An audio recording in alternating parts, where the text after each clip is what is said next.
ஒரு பெரிய காட்டிற்கு பக்கத்திலே ஒரு கிராமம் இருந்தது. அந்த கிராம மக்கள் தங்கள் உணவுக்கான தேவைகளை அருகில் இருந்த காட்டிலிருந்து எடுத்துக்கொண்டார்கள். பழங்களை பறித்து, மரங்களை வெட்டி, விறகுகளை விட்டு தங்களது அன்றாட வாழ்க்கையை வாழ்ந்து வந்தார்கள். அந்த கிராமத்தில் ஒரு ஏழை மரவெட்டி வசித்து வந்தான். அவனுக்கு ஒரு மகள் இருந்தாள். அவள் தனது தந்தையுடன் விறகுகளை எடுத்து வர உதவியாக இருப்பாள். மிகவும் அழகானவள் மற்றும் அன்பானவள். ஒரு நாள் தந்தையுடன் காட்டில் இருந்து விறகு எடுத்து வர சென்றாள். அப்போது அந்த பக்கமாய் சென்ற சிங்கம் மரவெட்டியின் மகளை கவனித்தது. அவளை பார்த்த சிங்கத்திற்கு அவளின் அழகின் மேல் ஆசைப்பட திருமணம் செய்து கொள்ள முடிவு செய்தது. மறுநாளே மரவெட்டியின் வீட்டிற்கு சென்று, உன் மகளை திருமணம் செய்து கொள்ள விரும்புகிறேன் என பெண் கேட்டது. பதறி போன மரவெட்டி தன் பயத்தை வெளியில் காட்டிக்கொள்ளாமல் சிரித்து கொண்டே, ஒரு காட்டின் அரசனே என் பெண்ணை திருமணம் செய்து கொள்ள ஆசைப்படுவதை நினைத்து நான் மிகுந்த மகிழ்ச்சி அடைகிறேன்.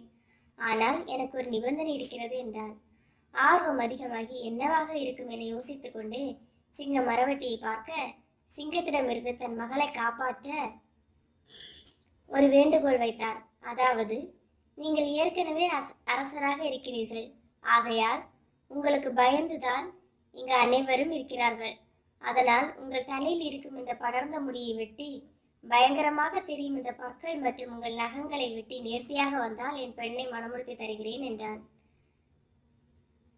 சிங்கம் தான் விருப்பப்பட்ட பெண் கிடைக்கப் போகிறது என சந்தோஷத்தில் திரும்பி சென்று மரவெட்டி சொன்னது போலவே பார்ப்பதற்கு அழகாக இருக்கிறோம் என நினைத்து கொண்டு மறுநாள் மரவெட்டி வீட்டிற்கு வந்தது.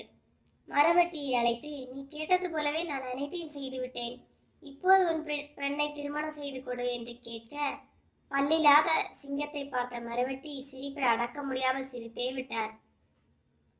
புரியாமல் விழித்துக் கொண்டிருந்த சிங்கத்தை ஒரு கட்டையை கொண்டு அடித்தே துரத்தினான்.